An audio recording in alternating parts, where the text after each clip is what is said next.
2, 3. Get some booms in the chat, everybody, and welcome to this walkthrough, or like this edition of the walkthrough of the Textguide with me and RGTV. Welcome, my friend. How are you?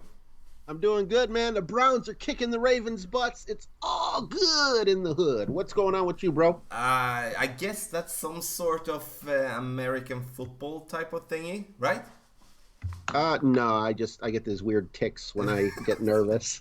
I just heard, like, because Browns, that's Cleveland Browns, right? Very good. Yeah, I can't name one soccer team. And very good. I don't know, like, for some reason you kind of heard something when you were watching. The only thing that I watch in that is the Super Bowl, but that doesn't happen that often. And but it's also like 3 a.m. Swedish or something like that. So the fact that you know the Cleveland Browns and you only watch the Super Bowl is a miracle in of itself. That's awesome. Everybody, thank you so much for being in here, and welcome.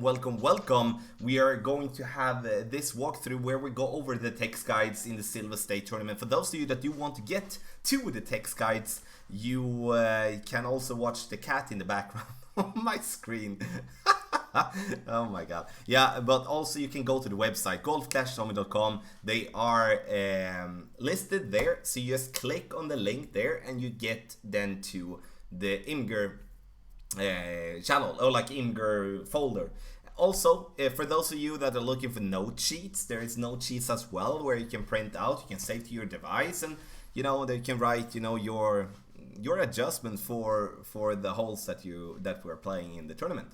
So this is gonna be awesome, and as always when it comes to these type of streams, we will open it up for questions, and we are both going to be answering questions. And the only thing that is important is, like, we're gonna take one hole. We won't be answering any questions while we're talking about that hole, but we will do that in between, like before we go to the next hole. So make sure that you post questions in the chat. I will try to check, and we'll try to just help each other out. If there is a specific question you want, like, let's say you want RJ to ask a question, answer a question, sorry, not ask, but answer a question, you write RJ and then you write the question. That's the same if you want to go directly to me, and then you write Tommy and then the question. If it doesn't matter for you, then you obviously just write the question, and whoever feels fit to answer is the one that's going to answer. Does that sound good to you, RJ, or what? Yes. I just wanted to remind the people in the chat, I'm RJ. Okay, that's cool. And the cat behind is called Seek, like Zeke, and he's going a bit wild on the back there, so it's gonna be nice to following him as well. For those of you that haven't done that already, do not forget to subscribe to the channel, not just to my channel, but to RJ's channel as well, RJTV on YouTube. And you go there, you hit that subscribe button, bell button on both of the channels. You will get a notification every time there is a live stream or a new video. Also, subscribe to patreon.com/golf-tommy to get the updated text guide, which will be out on Tuesday. And the final thing, I know many people are wondering, will I stream tomorrow morning when the tournament starts? Yes, I will. You don't have to wait that long. So, oh my god, now I have sound on. And thank you for these guys. Papa Goat, thank you so much for the $10. I did forget that I had a sound on that one. Give Papa Goat some boom and some love in chat. Thank you so much, buddy. Appreciate that. So, okay, I think we're just gonna get started, RJ. If you don't have anything to add, I'm just gonna scroll down here, and we're gonna start with hole number 1, par 4, 363 yards. I would say one of the more simple par 4s in the whole game. But how do we play hole number 1 from the front tee? It really is a simple hole that can turn into disaster. So in the rookie guide, I really like to try to stay away from disaster. So I don't really even try the white line, because a lot of rookies have very low level extra miles, and your accuracy is going to be messed up. You hit it great, you could hit the rough and go into the water, so on and so forth. If you feel comfortable slightly overpowering a shot with full topspin and you think you can make it, hey, that's a great opportunity. But for those of you who don't want to take the risk, it's the water. If it was just sand there, I'd say go for it. But because there's water there, it sucks a little bit. But still bring out your extra mile. Right where you see that first black box, you're going to notice that it actually kind of goes over a bit of the rough and maybe even a bit of the sand. When you just go over the extreme leftern part of the rough and sand, you know that you're set up right. You should be able to use full topspin, because if you do roll further than that second box, as long as you don't have a bunch of right spin put on your ball, you got plenty of room to go up there. And the further up you go, the less those trees are going to be in your way. And then you can it's 10% on your drive, 10% on your second shot.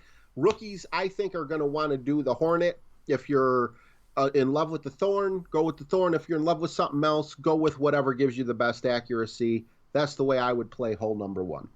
Yes, and when we go over to second tee to start with, we will have the white line considered. If we do have tailwind, we're gonna try to play according to the white line, because even though there is water and it's a little bit risky, we will still be wanted to try to go for green, because that shot is still going to be worth the risk because of the reward, because the reward will be in somewhat like amazing compared to if we're just gonna lay up safe on the left hand side.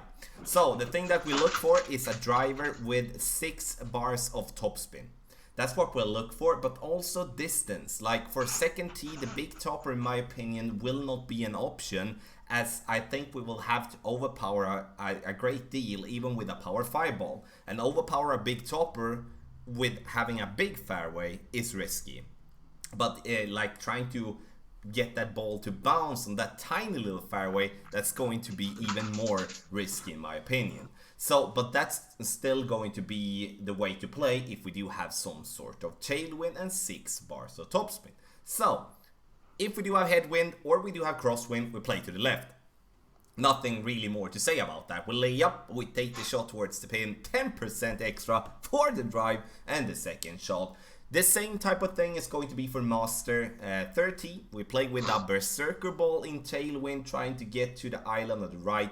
And yes, it's going to be risky. We will not be able to aim directly on the island, because we will not have a club that reach that far. So with that being said, we're still going to take that risk, as, once again, tailwind, we need to take it. If you otherwise have a headwind or a crosswind, any form will lay up to left. Same type of elevation for Master, 10% extra for drive and 10% extra for the second shot. Woohoo! Yes, we have started. We are here now, and we're gonna see what do we have as questions. First, we do have a question like, if hey Tommy, are you RJ twins? No RJ, sorry, no Roger, RJ is my dad. So then we have sorted that out. No, we are not. Yeah, no. Big Topper 3 going right works for rookie. I will leave that for you, RJ. The Big Topper going right for rookie. Let's take a peek. Here's the thing. I never tried it. So what my one concern is are you going to be able to get your landing position for the Big Topper on the second fairway where you see that white box? Being that it's rookie, I would think that you probably could, and if you can't, you'd be super short in terms of whatever. That was a fleeting thought. But anyway, if you can get your Big Topper there, I don't know that you want to use the full topspin, because I think you might zoom right past. So I would say the extra mile would be the better club, because it's more accurate. The only time I really use the Big Topper is when I need to use all that topspin. Unless maybe you're landing in the sand and you have enough topspin, it'll kind of like roll out because you're using so much topspin. Other than that, I don't see an advantage for the big topper. Do you? I'm only asking because I've never used the big topper on that particular hole. Like I only think that the important part when you're playing on the right is that you need at least 6 bars topspin, and I think that's why people are asking about the big topper. Using less Okay. topspin will not be able to have the possibility to carry over the first, like the bunker before the green area, sorry, the fairway area before the green starts. So that's why I suggest 6 bars for second and second tee, and also third tee for that matter, as we do want to carry over that bunker. Then if we carry over that bunker roll into the back end of the sand, sure, that's gonna happen, but I think we still need to take that risk. So I would say like, yeah, I think the big topper would work there fine, but I think a power 3 ball minimum, I think is gonna be Okay. necessary. That's my The thought at only least. the only other thing I'd like to really add to that is going to the left side. After your qualifying round, maybe in the middle of your opening round, that is a pretty consistent shot. And as a matter of fact, it's been a while since I played this, but isn't there actually even a rough bump available if you wanted to play a little bit closer to the trees? Or am I thinking of a different hole here? Basically, all I'm trying to stress here is yes, it is a much easier shot if you can get that white line onto the fairway. However, eagles, for those who go left, are not going to be the rarest thing in the world on this particular hole. No, I agree with you there. We'll see a lot of people dialing it in from distance. If it's so, there is a rough bump, but like depending on the distance that you're having towards the pin, it's going to either have a possibility for a major glitch, or it's going to, depending on distance. So I guess we're gonna see what type of win we're getting in the tournament for that one. Roger asks, can you use Thor's Hammer 6? Absolutely, Roger. I think that's a high level driver. Would work on, in my opinion, basically every single hole we have in this tournament. Tommy, possible power hook on left side to green with strong left to right wind. You do, James, it first depends on the division, in my opinion. I don't know which one you're talking about, but if you're gonna play that shot with in Pro Expert or in Master, you will have to have some sort of tailwind, more on the tailwind side than you have on the crosswind side. But that's actually a thought that has crossed my mind, because there isn't that much obstacles there, and it should be able to find a line going left to right with a power hook, getting the ball into the green. So interesting thought there, to be honest. We're gonna see. We'll see. Do you see? Okay, I'm back in the streams. Let's get some gold, Jeremy. Thank you so much for the $2, my bro. Glad to have you back. Give Jeremy some boom and some love in the chat, and the boom obviously goes where RJ has his head, and we that is a little bit funny still. Okay, RJ, hole 2, and this one is a massive elevation drop here, and this is going to cause a lot of problems, in my opinion. That's at least what I think. So, hole number 2, how we do? Yes, hole number 2, you'll see 2 different boxes. Normally, when you see 2 different boxes, that means there's 2 different ways to play it. And technically, that's true.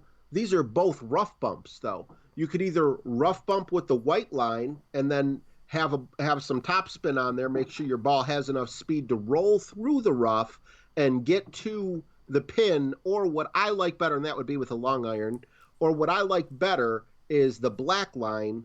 Again, like you said, 40% Viper or Sniper with 4 backspin. I think that ball has a much better chance of getting in the hole than the white line would, just based 100% on being that much closer. The roughs, you want to talk about areas that aren't that dependable, or what's the word I'm looking for? Like consistency is what I'm looking for. Then try to get your ball guide to go through the rough and go in the hole. That's luck. So very short one on this one, 40% Viper Sniper, rough bunt, 4 backspin, black one, you're good. Yeah, and I'm gonna kind of follow. I know there will be people in chat, and I know there will be people in the community that's going to try to do like a double bounce or like a single bounce, like going on the second. What can we call it? The second fairway, like the fairway that is closest to the green, like using a guardian type of shot with backspin and such. The problem I have with that shot, though, guys, uh, is when we have this amount of elevation, we have a 40% elevation drop. Having tailwind is going to give us a massive extended ball guideline. If we have a headwind, we're gonna have a massive compressed ball guideline. And those two things isn't easy, especially when we're using a lot of backspin, and that together with elevation is going to be very, very tough to read the ball guideline. Obviously, we're able to dial that one in, like over the tournament. So we might come to the weekend round and say, hey, I might gonna take the safe birdie going with the Guardian. I'm not going to be against that. But I just wanted to mention like why I do not suggest that in guides. So therefore, I leave two ways. I leave two rough bumps. One, the rough bump by the green, which is going to be played from second tee as well, but it's going to be played with a driver. And then that shot is going to be actually a very good chance making a hole-in-one. It's still going to be a risky one though, as you are adjusting like for not a tiny rough bump, but there isn't that much room for error. Then you're going to use somewhere around 5 to 6 bars of backspin, depending on what type of wind we're going to have. The white line there is for those of you that you want to play with a sniper, you do want to play for a rough bump and then to roll down towards the pin. A little bit like worse chance making a hole-in-one, I'm not gonna lie to you there, but it takes away the second bounce.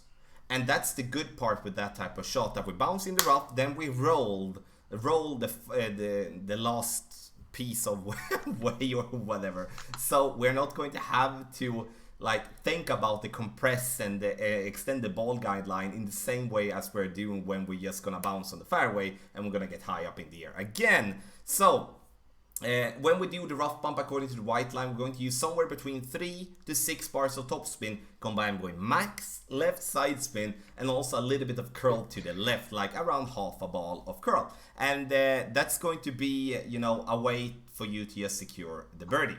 Master Tee, we're gonna play the white line basically every single time. There will most likely be other types of way when we do have wind 5 balls and such, but the white line is going to be the first way that I do suggest before we see what type of wind we're gonna have in the tournament. 40% extra, yes, that's what we're gonna do.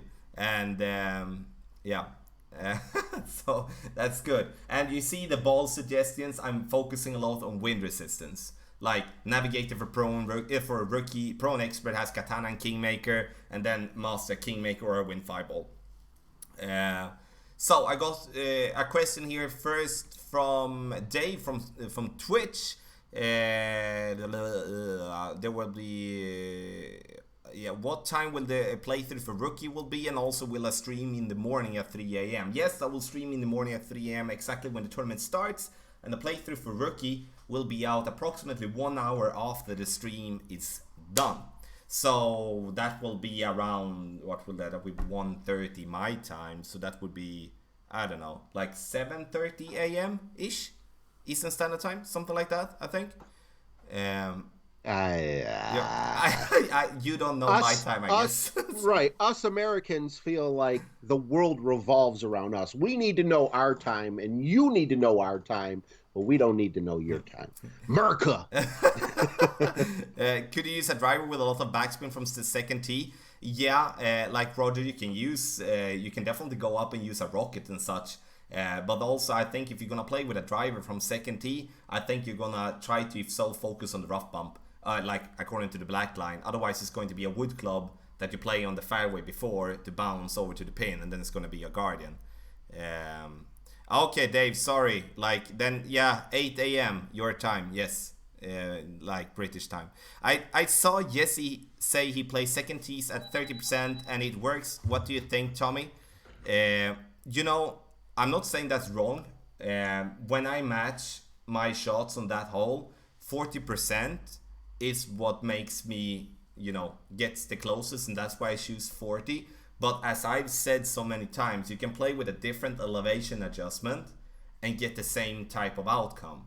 It's all about what you're having for different adjustment. It might also be so that I play my shots in, mid distance sometimes. Yes, he maybe plays it in max distance, and then if you have a max distance shot, the elevation is lower compared to if you play in mid distance, as to get the same type of result. So I'm not saying he's wrong with that for sure, but it's not what I suggest. So in the end, whatever works for you, that's what you're gonna play with. Doesn't matter if me and RJ or anyone else says to you to play it a specific way.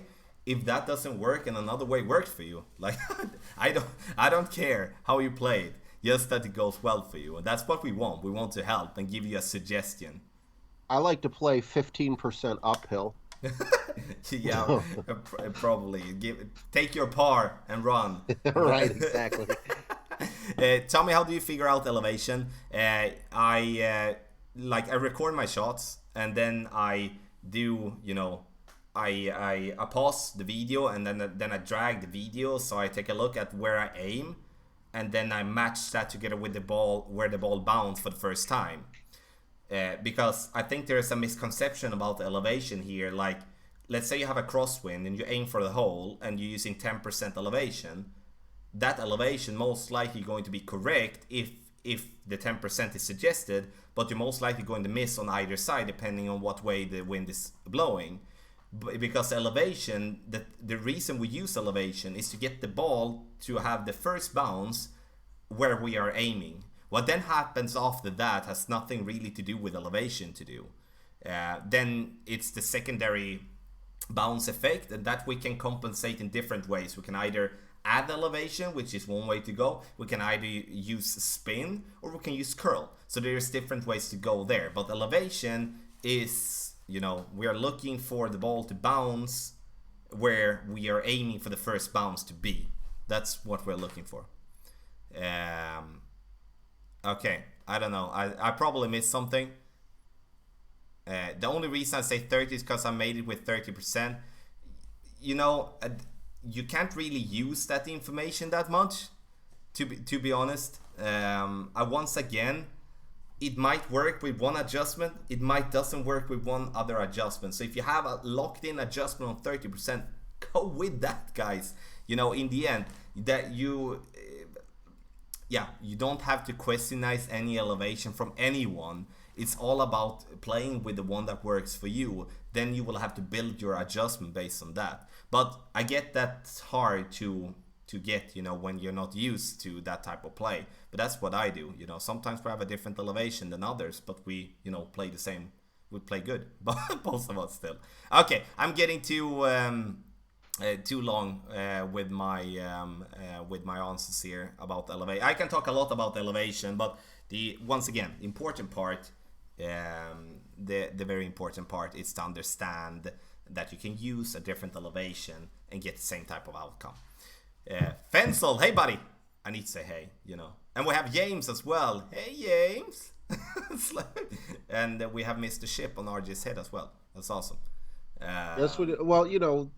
They were talking about my hair disappearing from all the booms, so I'd rather... I can replace the hat. I can't replace my scalp.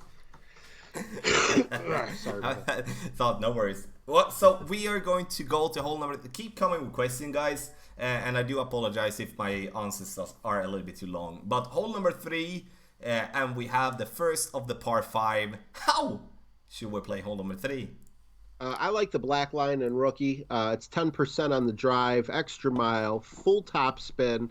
Now, you notice Tommy and Tommy's actually trained me quite well to say what the actual number is, because, you may have 4 top spin, you may have 5 top spin, depending on your levels. But we got plenty of room, as you can see where that second black box is, to go a little further if we want. Now, that does not mean I recommend a big topper, because I don't like how it narrows in.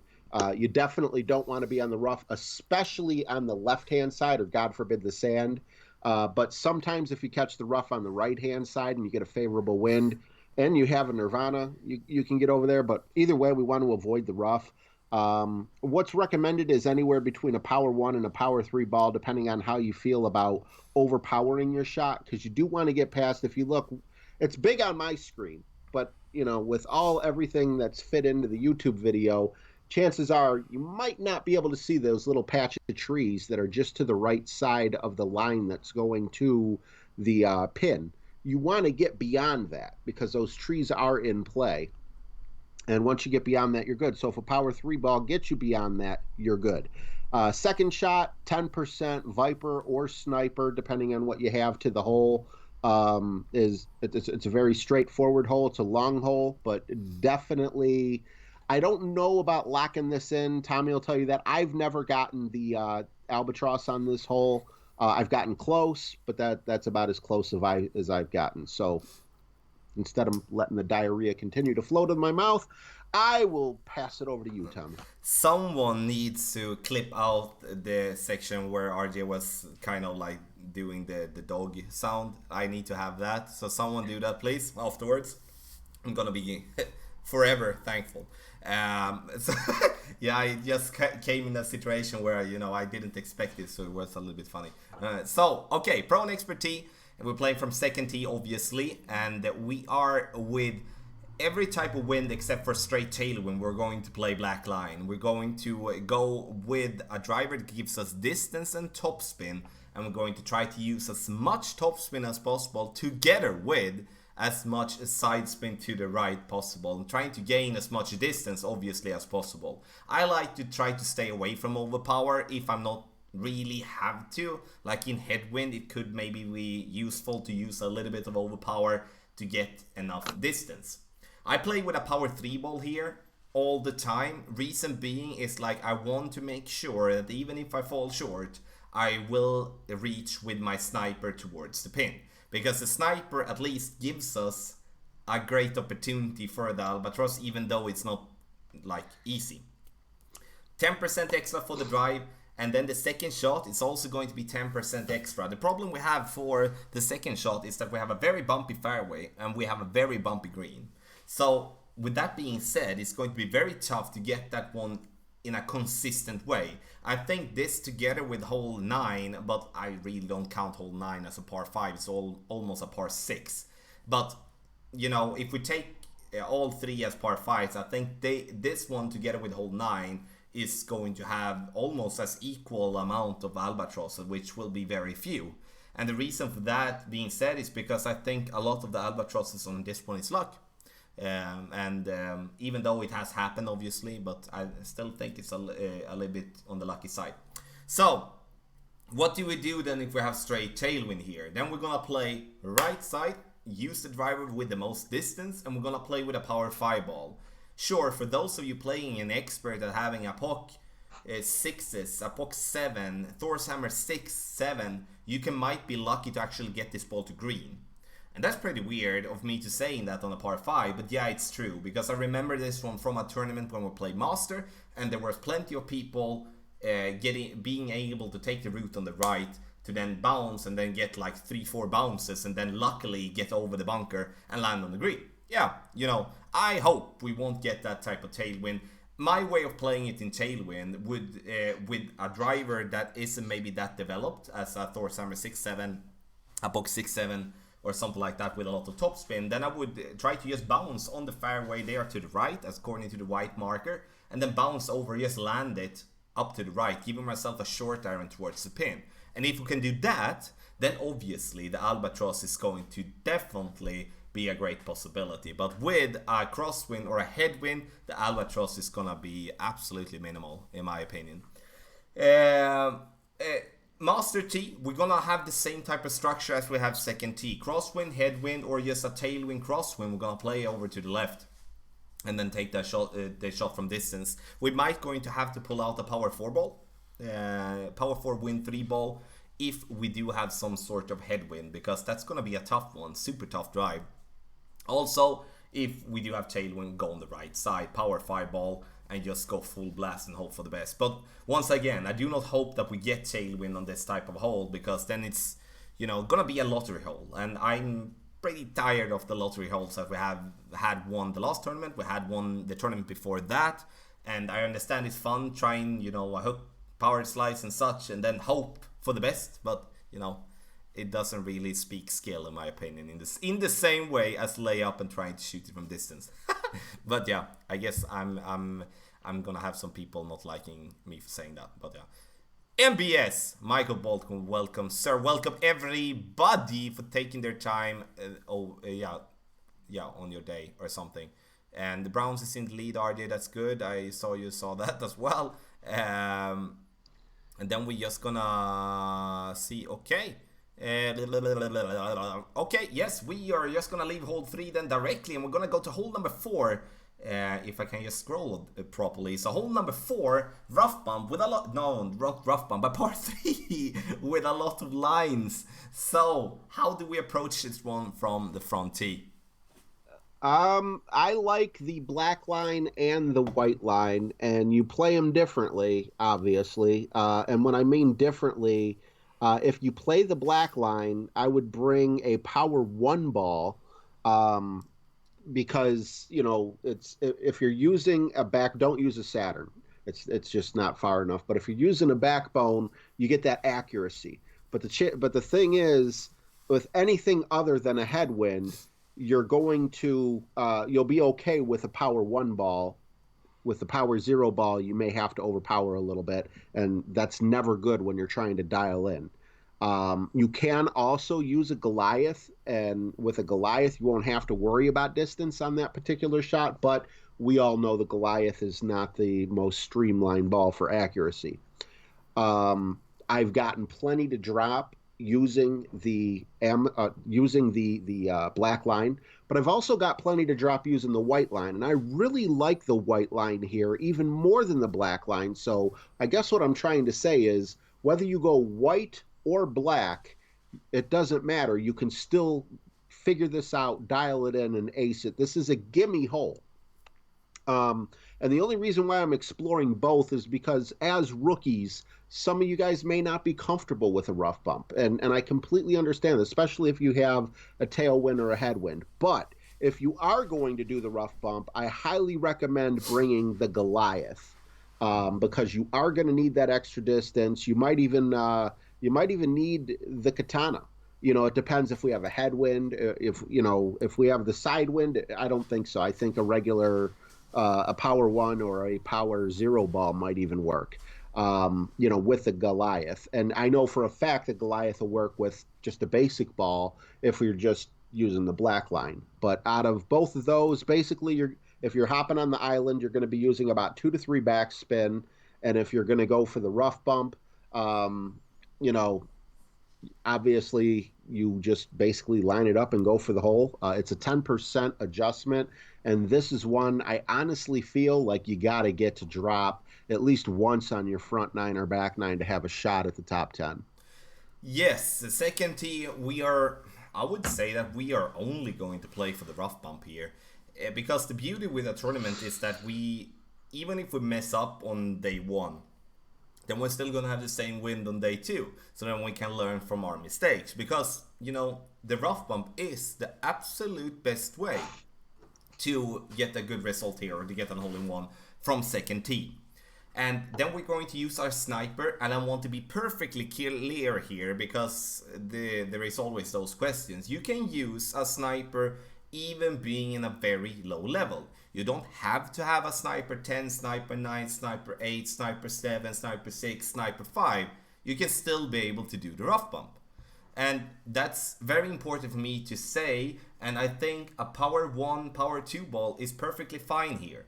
The best win to get here would be a crosswind. Then we can align with the rough, we can over adjust, we can under adjust, and still hit the rough, but we won't be getting it in the hole. So there is like a risk-free shot, basically.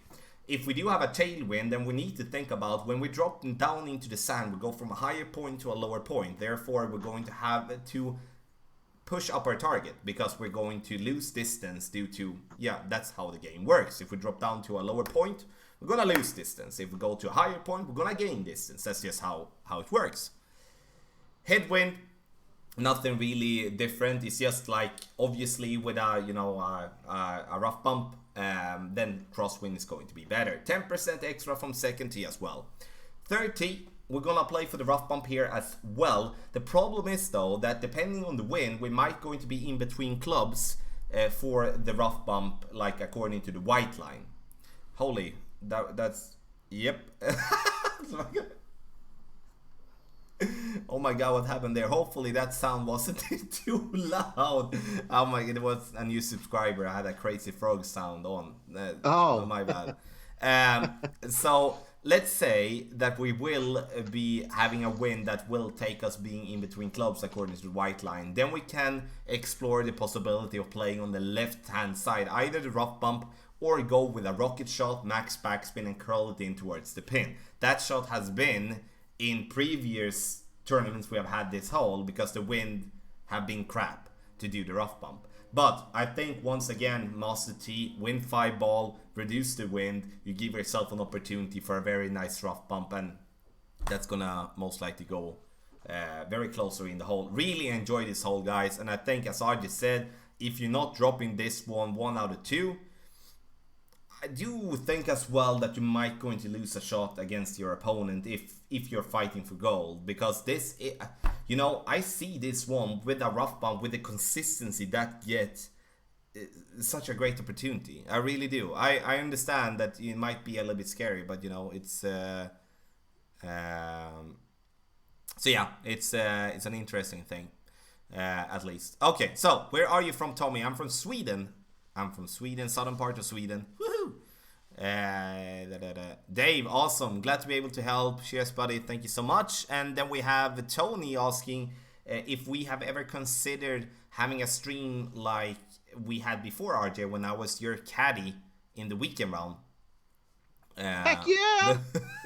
No, Tommy's busy. Tommy's like always busy. I mean, it's awesome to think of someone as a YouTuber, you know, as a job, but I mean, this guy works insane hours. He is welcome on my channel anytime. Even if I'm not there, he's welcome to be on my channel. We're good friends. We talk, you know, on and off the stream. And when the guy is in my chat and says, "Hey, RJ, why don't you adjust 3.5 rings, put 1 left spin and 2 top spin," and I do as he says blindly, and I get it in the hole, he could be my caddy any day of the week. And So that was awesome. You know, both those. that was amazing. Yeah, and I remember you did shoot your first minus 30 when we also had that the first time. You know, the caddy part. You know, and as Right. RJ said, Tony, I know I say that a lot, but I keep myself very busy, and when like if I'm going to attend a stream with RJ, is I going to have to be up later than than I should. I would love to. I would love to attend any streamer's stream to help out in the way I can. You know, I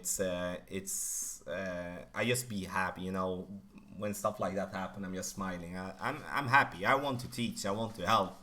I want to be able to get players to feel the same way I did when I made my first drop or maybe got my first banner. I know I talked to every.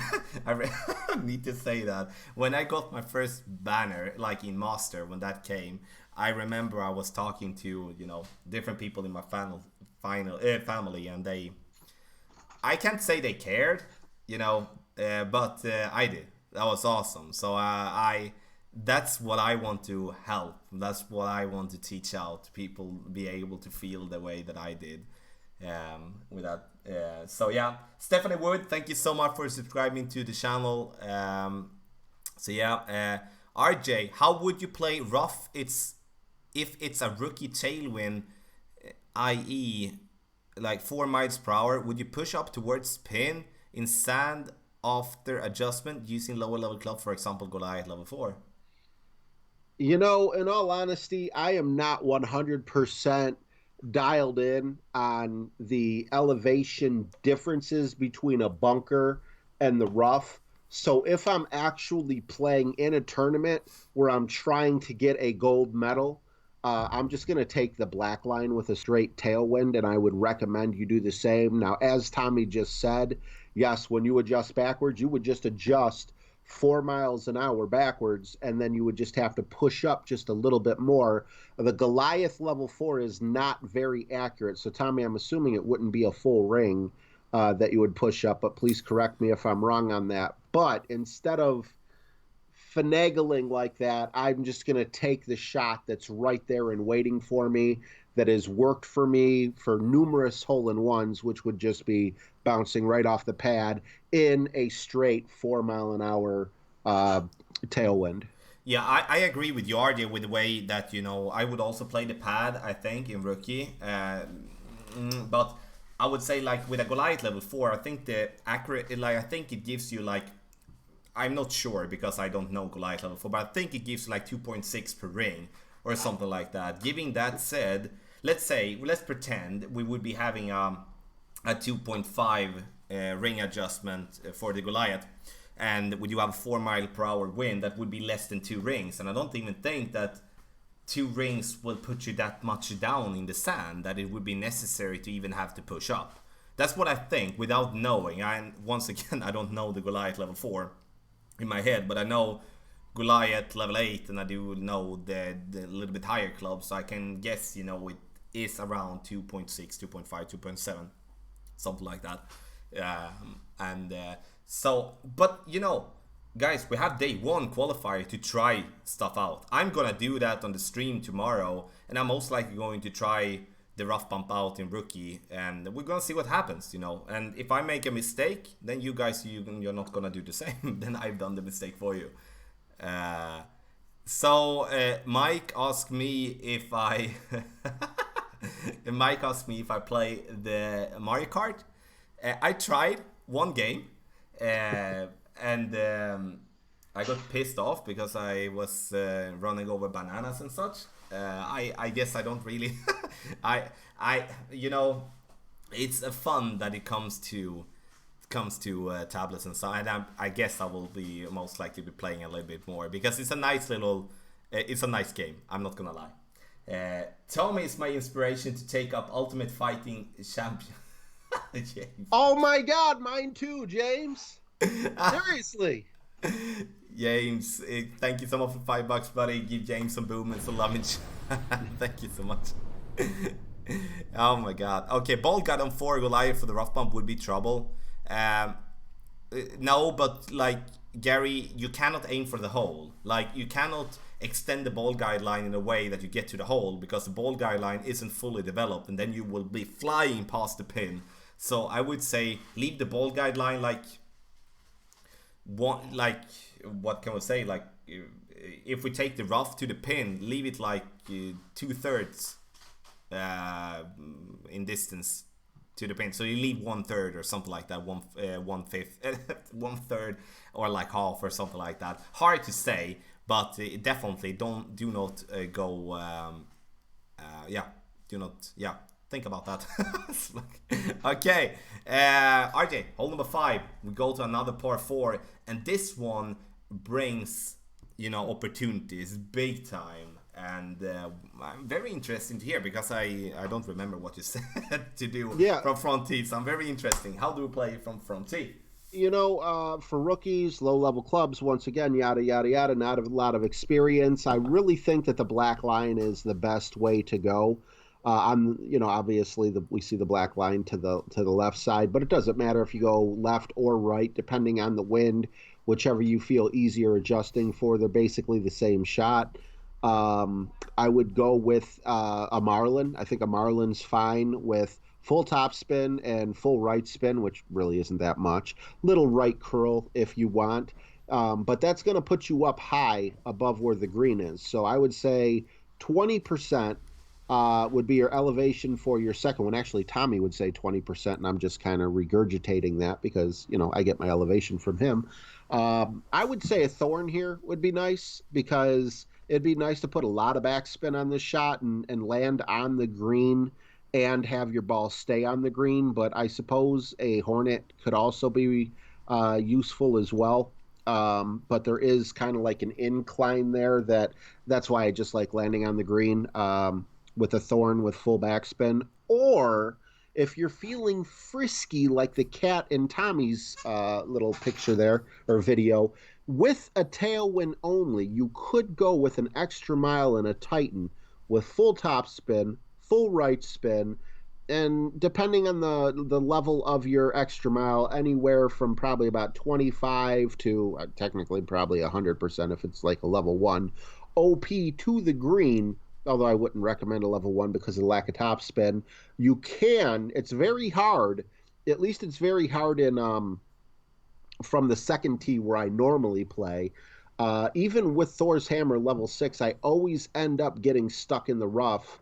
But that's still a much easier shot than coming up from the left-hand side there, if you're good with chipping.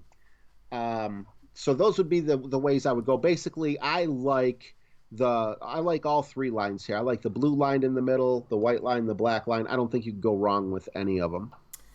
I just want to chime in a little bit there, RJ, with that shot in the center, and the reason being, I've played that, I played that too many times on when I was playing Tour 4. I think got hold 5 3 times in a row with just tailwind and such.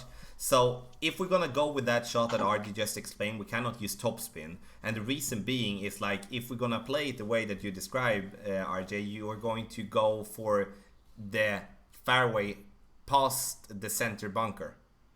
That's what you're getting. That's what you're getting if you're using overpower on that hole, because you. Okay, I see what I did. I mixed the second tee with the first tee in my explanation. Exactly. My Exactly. apologies. No, Yes. Okay. no worries. Tommy's right. Tommy's right. Yeah, so you should do exactly what RJ said, but change the topspin to go with no topspin or like half a bar of backspin. That's the only thing that Right. you're gonna do. Otherwise, it's exactly what's said. And I wanted to just chime in because if you're using topspin, you're gonna fly big time. Right. No, that's thank you so much. I had a brain fart. I'm currently playing this. This is in Tour 9, right?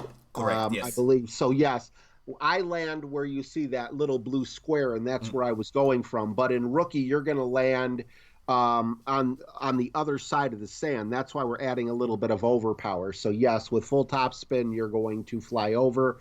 And then I guess the lesson to learn there is even if you were to use a big topper or something and land in the same area before the sand, well, actually, a big topper might have enough top spin to go. But basically, yes, that's the difference. Is on Rookie, you're going to be landing on the little smiley face shaped fairway, and it's the people playing from the second and third tee that are going to be landing where the actual. Okay, thank you very much.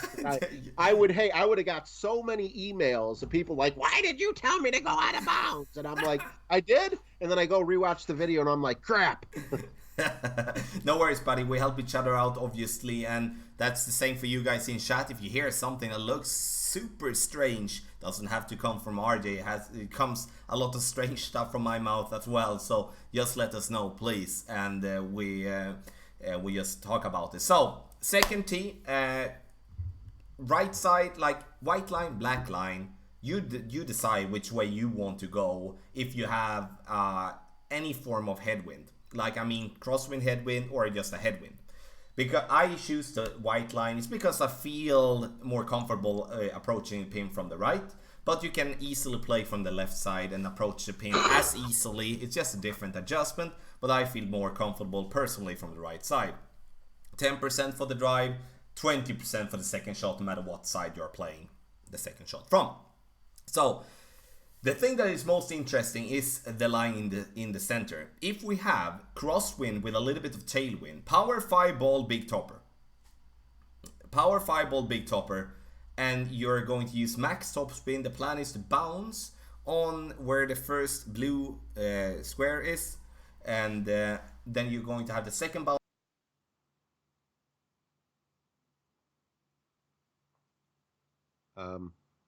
I just lost all audio. I don't know if you can hear me. Did we go offline?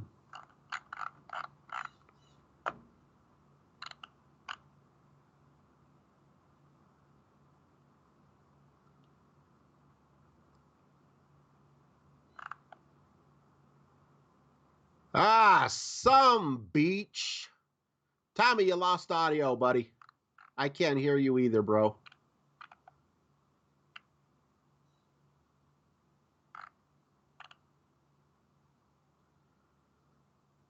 We had the same problem when we were setting up, but it was reversed. I could hear Tommy, but he couldn't hear me. But it's so weird for it to happen in the center of a stream. I don't know what. Tommy, can you hear me? I don't know if you could hear me or not. Do you want me just to talk away, or did you want to start over, or am I just being a weirdo because I see a weird face there? He's like, "Oh my God, what's wrong with RJ?" Um, you can hear me, right? Yes. Okay, that's great. Yeah, Tommy, just keep going, and I'll try to read your lips, and I'll just try to pronounce it. Let's see. I thought I saw a bad word in there earlier, so I don't want to repeat that one. But I'm zoomed in on your lips.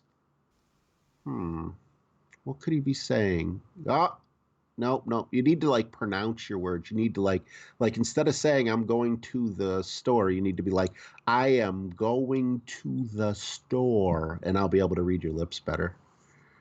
That's how we do it. All right. Well, I tell you what. While he's doing that, I will check out in the chat, and I'll try to answer as many questions or just shoot the breeze with you guys. I'm scrolling up just a little bit here while Tommy tries to figure out his audio. Orlando said, I hope Tommy or RJ could answer this quick question. When you have an eagle shot near green, is it better to bounce on the green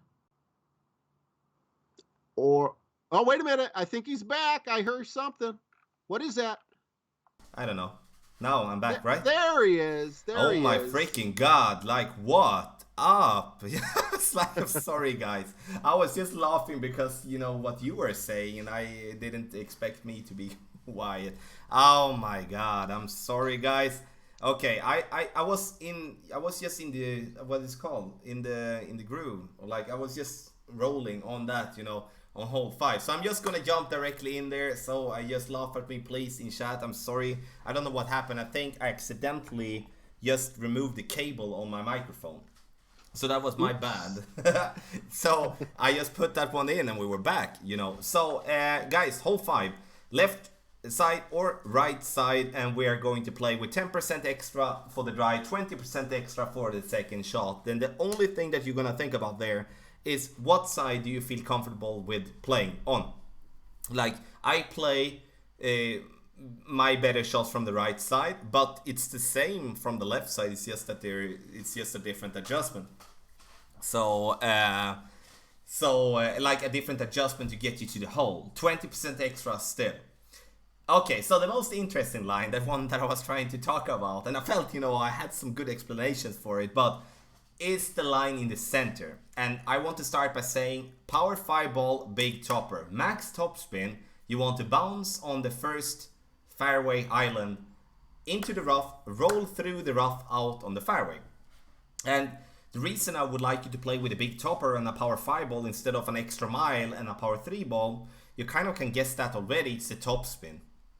And that's why we're going to change the play with a big topper. If we do have a straight tailwind, I would rather having you to try to go full blast down the center, basically using the rough as the first bounce then out on the fairway, still using a power 5 ball. If you don't have any power 5 balls, you can use a power 3 ball in straight tailwind, and you can bounce on the second fairway island, or whatever we can call it, and then basically do the same as RJ explained in rookie.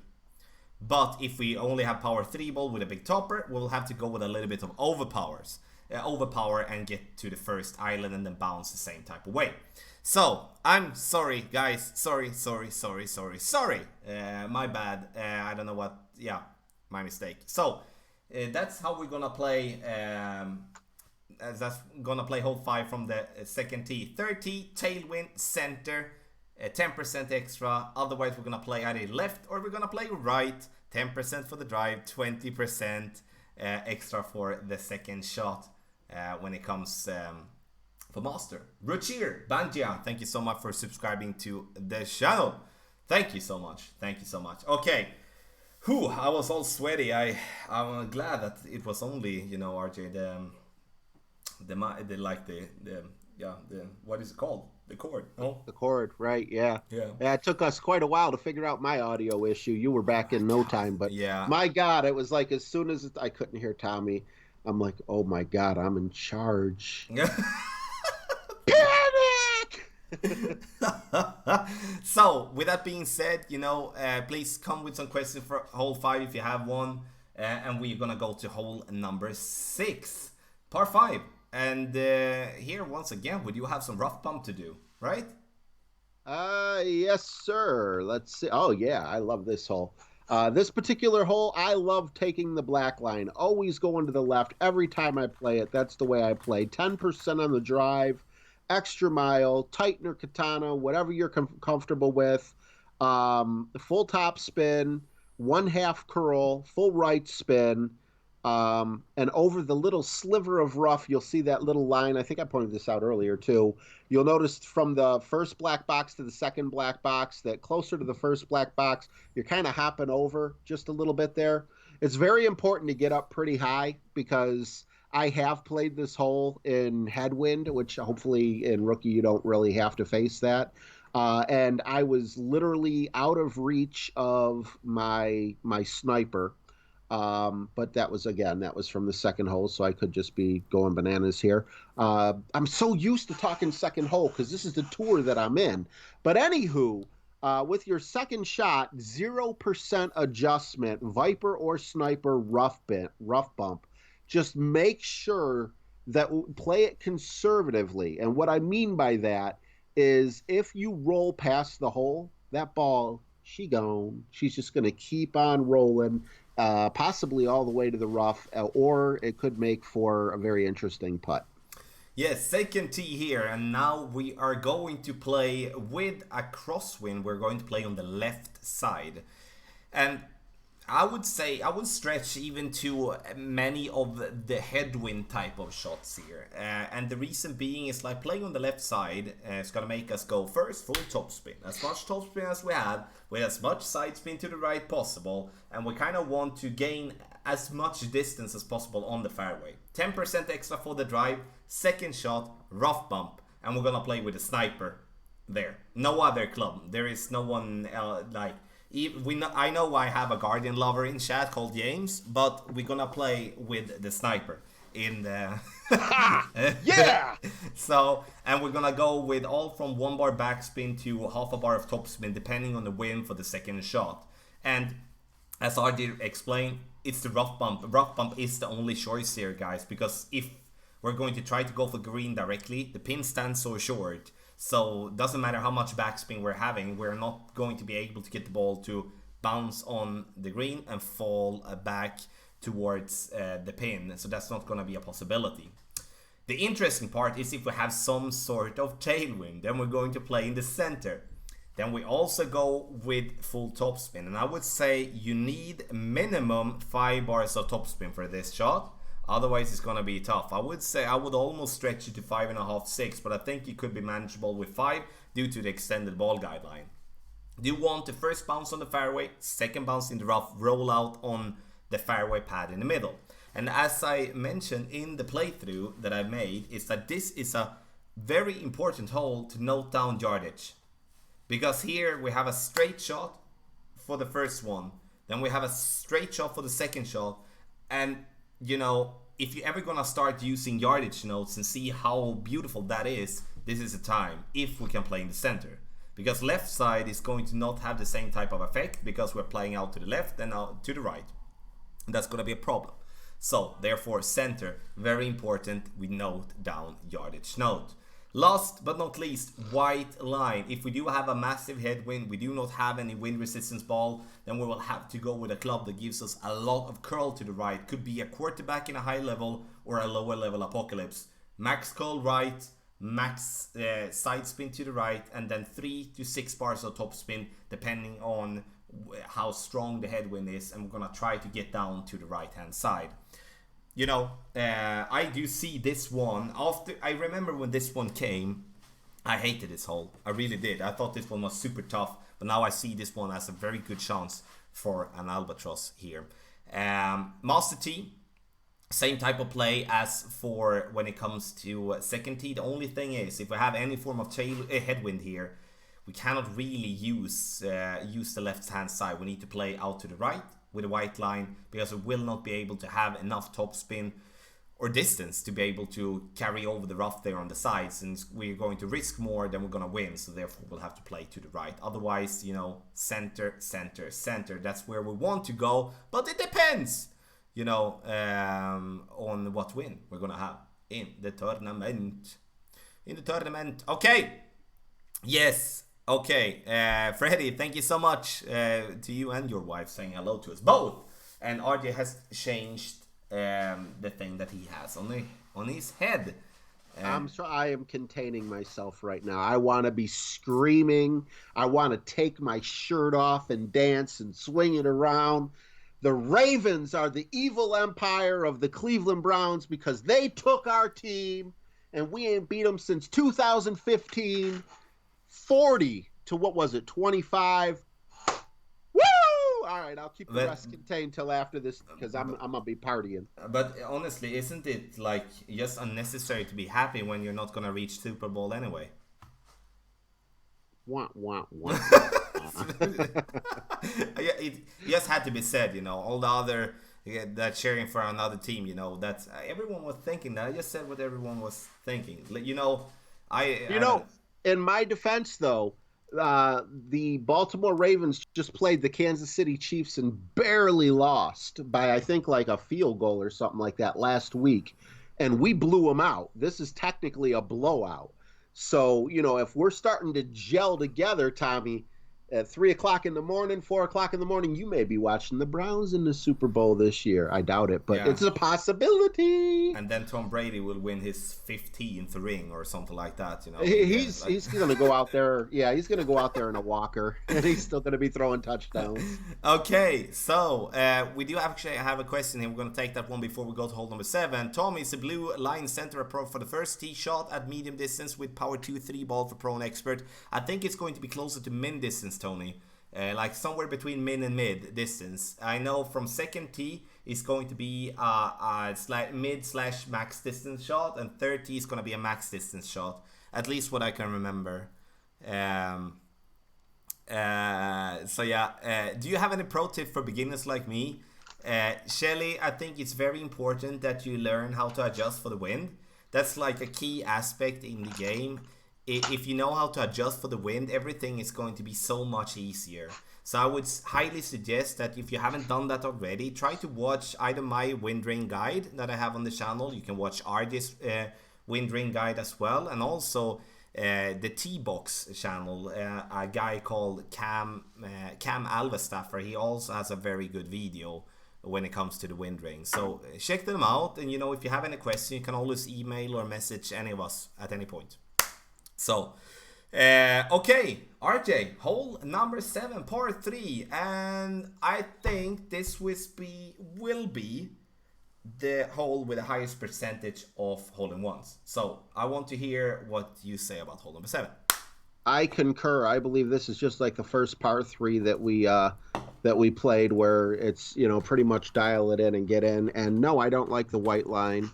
No, I don't like the black line. They're both great alternatives to the blue line, but I think that your hole-in-one comes through the blue line, and that is simply I got a Goliath rough bump. I think if you don't use, correct me if I'm wrong, but if you don't use the Goliath, you may either come up short or end up in between clubs. Absolutely correct. I just want to get in there. Yeah. Absolutely. Awesome. Yeah, because normally I wouldn't have a Goliath for a rough bump, so I know there was a reason I did that. 10%, 2 backspin, Marlin or BB. I don't know. Oh, I must have not known that we would be in between clubs there. So yeah, don't bring the backbone, bring the Goliath, dial that bad boy in, hit it perfect, and move on with your birdie. Or I'm sorry, with your ace, not your birdie. You don't want a birdie, you want an ace.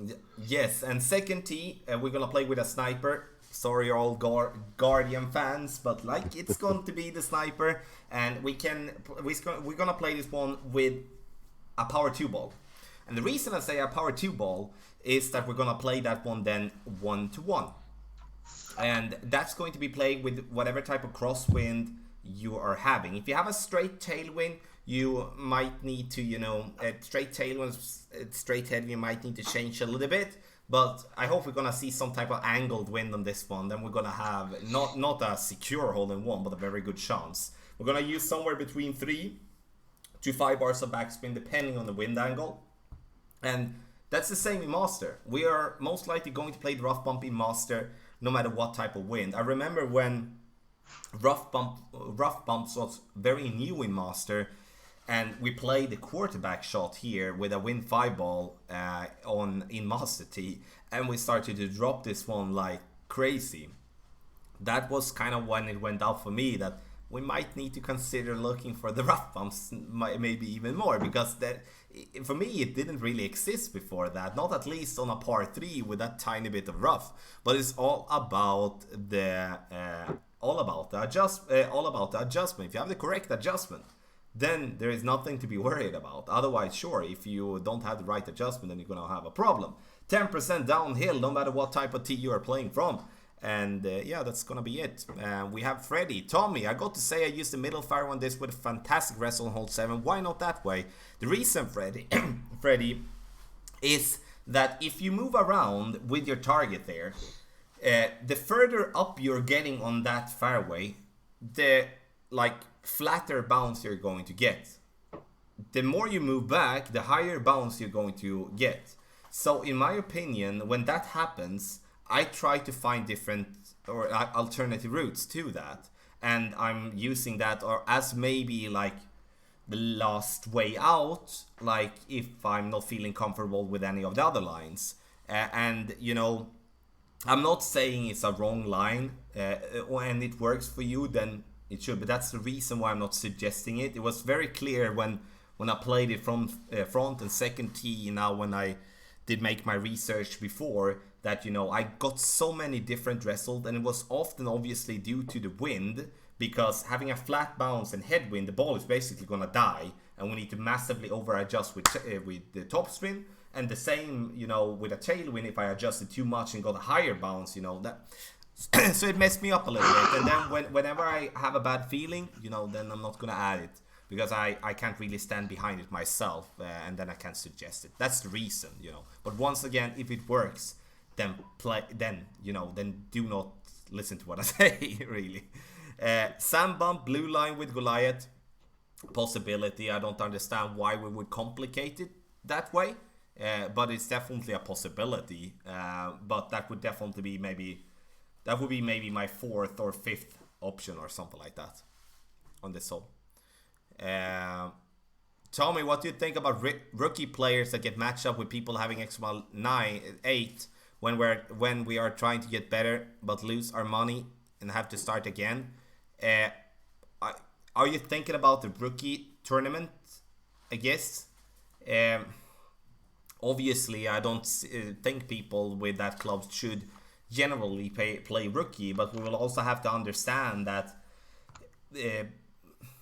people sometimes need to play rookie because they don't have coins, or they might not have the skill. Clubs is for sure not everything. And I think if you try to change focus, Terry, a little bit there, I understand what you're saying, and I'm sorry if I sound rude now, but try to focus on your play instead.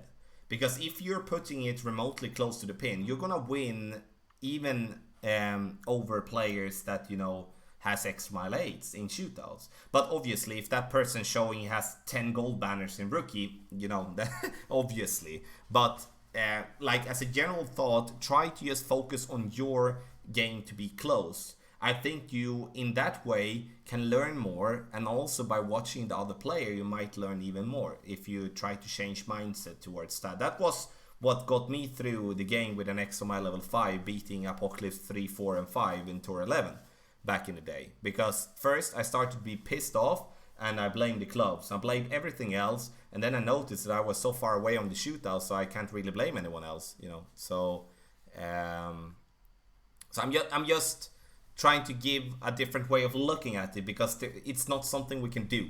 Like, I can't do anything, RJ can't do anything, and you know, if Playdemic is planning to do anything, they aren't going to do anything until tomorrow. They're not going to do anything tomorrow, most likely. So we just have to try to find a way of focusing there. If it's in a tournament, I love it. I mean, I don't really face that anymore because I'm playing an expert. So, I see my share of apocalypses maxed out and, cataclysm maxed out and everything. But when I see those and I know it's a hole that they could take a stroke off for me, especially if you're in rookie, they can do ridiculous things with these awesome clubs. They could drive the green on a par five where your best opportunity was an eagle or whatever, and you got to work hard for that eagle. But then if they get the albatross, and you automatically get an eagle. So just try to look at the bright side of it, and the best thing I can say is you're playing your tournament at the same time as this guy. If that bothers you, go make yourself a cup of coffee or something, or if it's later in the afternoon, grab a beer or whatever it is that you like. Let him get a couple holes ahead of you, and you won't meet up again. But man, when I face people with awesome clubs, I just think, what could I do with those awesome clubs? And then, he may take a stroke or two off of your game, and that could be the difference between you qualifying or not for the weekend round. Have a question for from Gert here, and he was asking. Let's see if I where is it? God, why can't I find it now? Sorry, so many people, so many questions in chat or like comments in chat, and that we love obviously. There was a question about what we felt about there. Any thoughts on the question about ball for sale being suited to tournament? Do I read that correct, RJ? That Yeah, like I remember seeing that, and I thought it was an excellent question, and my mind just like lost it, but you brought it back. In my opinion, Tommy may have a different take, but I don't think so. And a prime example for that is last tournament they were doing a Wind 5 Power 2 ball, and I bought that package, and I couldn't use it on any but one hole. And I believe that was hole 8 or whatever, the one with the big hill that ended up being in the golden shot. So, what I think you honestly should do if you are thinking about spending money in this game, depending on how much money you have, is get yourself as many different varieties. Get yourself a power, Wind 5 Power 0, Wind 5 Power 1, Wind 5 Power 2, etc., through all the different things, and you'll eventually have the perfect ball for every hole. But I think they're just giving out tiny pieces of the puzzle at a time, and that's Power 5 balls. I don't worry about it. Just play the golden shot. Sure, you can get better ones. You can get globes and stuff like that, or ones with higher wind resistance. But for those wind balls, those are the ones that I like to target. and I would say I agree. Like this ball that comes now is a very good ball. Like it's power 4 ball, win 3, and side spin 2. Very good ball. And for those that are playing in master and also in expert, is going to see that as a very valuable tournament ball. I'm not saying I don't think it's gonna be anything to use in rookie or in pro tournaments, to be honest. But I agree with Arya when he says like I don't think there might be a little thought about it, but I have never seemed to find a red line between that and tournaments. Like there has been so many ball packages that when I had thought like why don't they give us like a power 4 ball here now when we have very tough wind and we get like a power 5 win 0 when it doesn't really make sense because we have no hole and stuff. So yeah, I don't know. So yeah. So yes, what do we have more? Joe, congratulations on that POC. 210 games played and never. My shares for opening Tour 7, I got that POC. 210 games. Boom. Oh my god, lucky. You're lucky that the chat room isn't one big room with a whole bunch of people in it, because you may not make it out of there alive without your APOC. It's I so, just no, I went sorry. violent there. So the white and black line are wind dependent.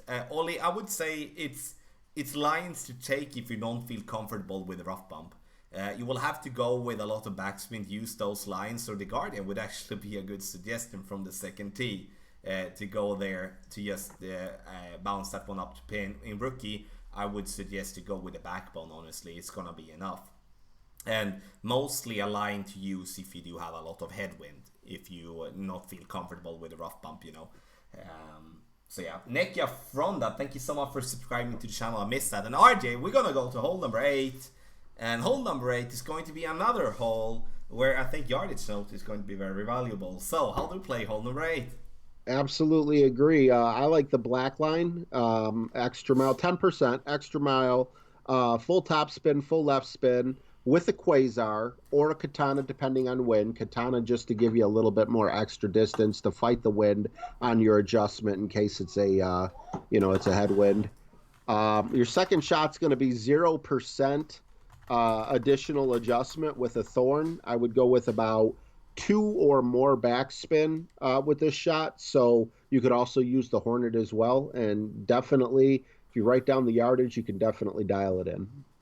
Yes, from second tee, if we have, crosswind, tailwind, we're gonna play left side, black line. Bounce over 4 to 6 bars of topspin, and the plan is to get the ball, to get over to the fairway. Doesn't really matter if we go short on the fairway or we go long. The more important part is that we get a consistent way of getting there. So if it gives you more consistency bouncing the rough and roll out, like a consistent yardage, I meant, then sometimes going too long and sometimes going very short, etc., then it's gonna be better to get the ball to bounce in the rough and roll out. Because if we play on the left, we have a straight shot, then we have a straight shot, and then yardage note, very valuable. And obviously, when I talk yardage notes, that's something that doesn't come day 1, not day 2, not day 3, maybe come day 4, day 5, late stages in the opening round. And obviously I will add that to the updated text guide for people to be able to work on. In the end, it's a short iron or a wedge towards the pin. I would rather go with a short iron, and I would rather want to go with the bounce before the green starts and roll to the green. There is a dunk opportunity, which I saw just Michael Fox mention in the chat, and there is definitely a dunk opportunity here. And the reason this dunk opportunity is a little bit better than many others is because of the forgiveness. Even if we hit the pin here, we have such a big green, and we even have fairway around the green. So even if you kick back, you're not gonna roll into the rough or into the sand. You're still gonna stay on the fairway or on the green in some way, and that's always nice to know with you. If we do have a straight headwind from second tee, or that we do have crosswind, headwind, or a headwind from the third tee, we have to play according to the white line. We use a club, whatever driver we might want to have, and we play with 4 to 6 top spin, max side spin to the right, trying to get the ball as close to the corner there on the right without obviously endangering going into the rough. And then we have a sniper approach towards the pin. Pretty boring line if that's going to happen. I hope we will get the option to play over to the left, because it's not gonna be a gimme eagle, but if you're smart using yardage notes, that's definitely gonna give you a shot or two off your scorecard. 10% for the drive, nothing for second shot in my book there. And there we have hole number 8. Yes. And that's my... Whoop. I thought you were choking on something. I'm like, oh no. No, not yet, at least. Okay. So I think, as I don't see any questions in chat, and we're just gonna take that after hole number 9. So RJ, we're gonna run towards one of them. I'm gonna see. I always try to give some kind of funny twist on when I'm presenting the hole, but I would say this one easily the most boring hole in the whole game for me. I do not like this hole. It's a par 5, almost 700 yards, and it's played like a birdie hole, honestly. So, RJ, how do we grab the condor? I'm really happy to see your white line there. When I was taking notes on this particular one, I usually followed the white line, but I just felt like there was just going to be too much to try to explain. So the notes that I actually wrote down are just on the black line, but I do want to touch on the white line when I'm finished with the black line just for a moment. 10% on your drive, extra mile, full top spin, full right spin. I would go with the Titan here, just because of the insane distance of this particular course. Headwind or tailwind, is going to depend. No overpower. Then I would bring your sniper or your Viper for your second shot. For your second shot, it would be awesome if you could land where the third black box is and get your ball to stop right at or before with the fourth or final black boxes, because you don't want to roll into the sand. Even though if you do roll into the sand, you should still be able to reach. It's obviously just a much easier shot with a regular club. And if you do end up really close to the sand without going in, I don't mean that like you got to kiss it, but close enough to where it's in the frame when you take your shot type situation, you should have a thorn shot or a hornet shot from there. And then I would probably go with the hornet over the thorn here, because I don't think the backspin is very helpful if you land on the fairway or the green there. I think that a rough bump is the best way to play it. However, this is a very, very slopey green. That's like an anthill. If you come in a little too shallow, you can drop easily right back down into the sand. If you come in a little too hot, and when I say a little too hot, yes, just a little too hot, can take your ball all the way to the rough in the back. So that's why I like the rough bump, because it just deadens your ball, and just be happy if you get close to the pin, let alone getting in. The way I normally play it, though, if we go to that second black box where the white line is coming off, I usually play with the sniper or viper there with full back spin, full right spin, like a katana, or I'm sorry, a kingmaker, I guess, but a titan would work as well. And put some curl in there as well. Just make sure that you don't accidentally curl to yourself back into the rough. I just kind of like that approach more. I think that I don't land where the second box is, or I'm sorry, the last white box is. I like to do my rough bump from there, but you have both options. And I just feel that's more of a straight on approach. I know that's a long-winded answer, but that is how I play hole number 9. Oh my god, I'm going to try to manage to talk through this hole, and if we do have a crosswind or a headwind, we will not be able to reach that far with our driver. And that being said, second tee is the one that I'm talking about. Then we're going to bounce over, and then we're going to have to decide as we either going to lay up on the left using a sniper to the pin, or we're gonna go straight forward using a cataclysm or a big dog. So we bounce over the rough, and we have a short iron or a long iron towards the pin there. Either the rough bump, or we're gonna bounce ourselves up towards the pin, whatever you feel comfortable with. But in Pro and Expert, I'm gonna come to Master later. If we do have a straight tailwind, I would suggest you to go with a Snow Globe or a Fusion, Turbo Ball, something like that. The reason I want to suggest that ball is because we do want to have a lot of wind. And not for the drive, but for the second shot. That maybe sounds weird, that I do want a lot of wind for the second shot. And I'm talking now that I would like us to go and have, 10 mile per hour plus minimum. And that's going to be hard for players in Pro, because the wind is sometimes very low there. And I think Pro is going to be the division that's going to be, hurt the most. Like, you're going to see a big score change. Like, let's pretend we have a tailwind in Pro and a tailwind in Expert. We're gonna see at least double amount of eagles in Expert than we're gonna get in Pro, due to the wind strength. So let's pretend we have a straight tailwind. We go full blast down the middle, trying to gain as much distance as possible. The risk we're taking there is that we're getting into the rough or we're getting into the sand. That's a risk we need to take. Second shot after that, if we land on the fairway, is going to be played with a Guardian. And the reason we're going to play with the Guardian is because of the backspin. Because when we are going to try to approach where the final white marker is, then we're going to have to do that with overpower in a severe tailwind. So to be able to get that ball to stop and not roll over the green, we need a decent amount of backspin. And now you maybe think this is like you maybe look at this as a very technical type of thing, and yes it is.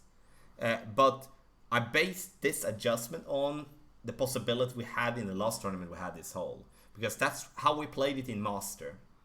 And the thing with Master is the same. Tailwind, we can go full blast, get it down the middle, play with a ball that gives you a lot of wind. There a Berserker could be better, as then it's gonna be enough, with a 13, 14, 15 might probably don't have to have 20.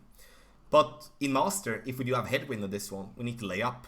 we are not able to go over the rough or the sand, even with a power 4 ball or a power 5 ball. That's not going to be possible. Then we're going to have to lay up, and then we're going to have to play over to the left to give ourselves a shot for the second shot, for the third one there. Then that's going to be tough. This hole, I really don't enjoy this hole. But you know, it's gonna be a challenge. You're gonna see more birdies than you're gonna see eagles on this one, big time. No matter what type of wind we're gonna have. So really play carefully, because if you mess your drive and you miss something there, you're gonna actually risk getting a par on this one. So this one in my book is really a par 6, and instead of a par 5 actually.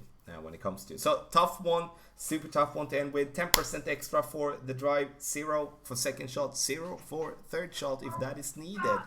So yes, that we do have it, ladies and gentlemen, and we do have some questions here, RJ, and we're gonna go where do we have, how many yards from 30, Tommy? I honestly don't know, Ollie. Like some places it says like 10 yards extra from second tee, then 20 yards extra from second tee, so sometimes 30 yards. I honestly can't answer that because I don't know, and that's not anything that Playdemic support do share. What do we have? Did I miss something here? We do have a question. I think Michael answered that already. Yeah, he did. Like, we can actually take it because I guess there is a lot of people wanted to know that, especially if you're watching this afterwards. Is there any tourney advantage or disadvantage to going from master down to expert in the league for brackets? I hear a lot of players that say to go down on a weekly league to get bracketed. And I'm gonna take that one to answer that one directly.